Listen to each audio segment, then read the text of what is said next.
Ito.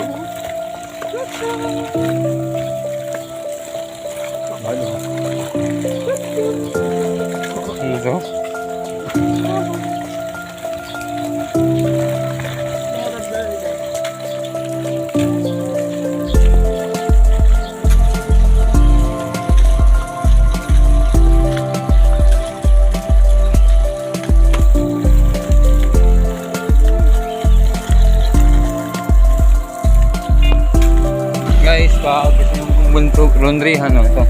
May tubigan din dito.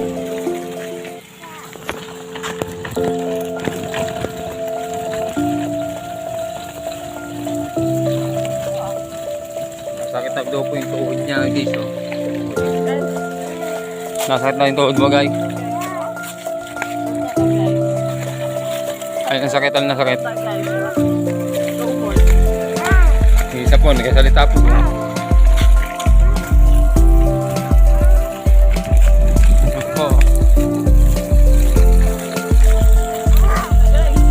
Init na guys, oh. Anong oras na? Grabe naman. 8:10 na po ng umaga guys. Yan. Pupunta po kami barangay. Malapit na po kami.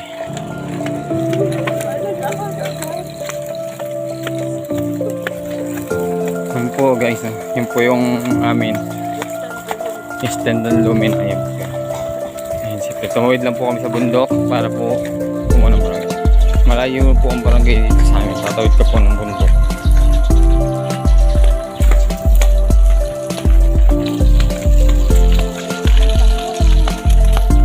Ayan guys. Layo diba? Ayan sa amin.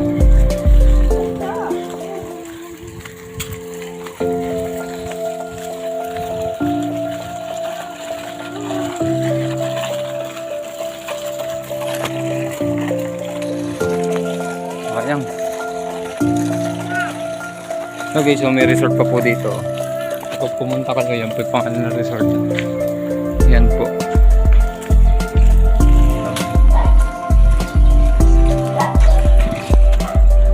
Guys, mga resort po dyan sa amin. Dito lang po yan sa taas ng San Vicente. Ito lang po isa. Yung Red Close. Yan po. Hotel. Yan po yung hotel guys. Guys, malapit tayo San Vicente. Ano po ang bundok ng Makiling.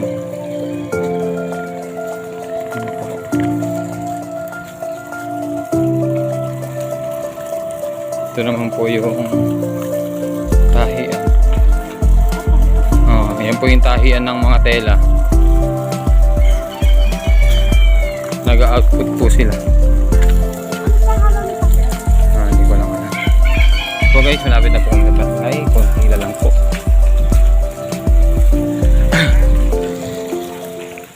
Yun po. Yun po guys. Yun po guys. Ayun po, dahil pong tanim po nila.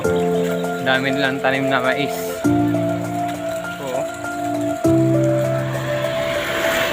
Dami nilang tanim na mais. Yun po ang pangkabuhayan po dito sa kanila. Mataas sa San Vicente. Kung may mga maisan po sila. Po.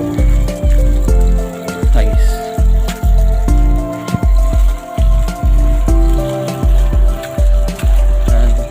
Ano po yung barangay natin? Ano po ang barangay ng San Vicente. Guys, yan na lang. Ingat.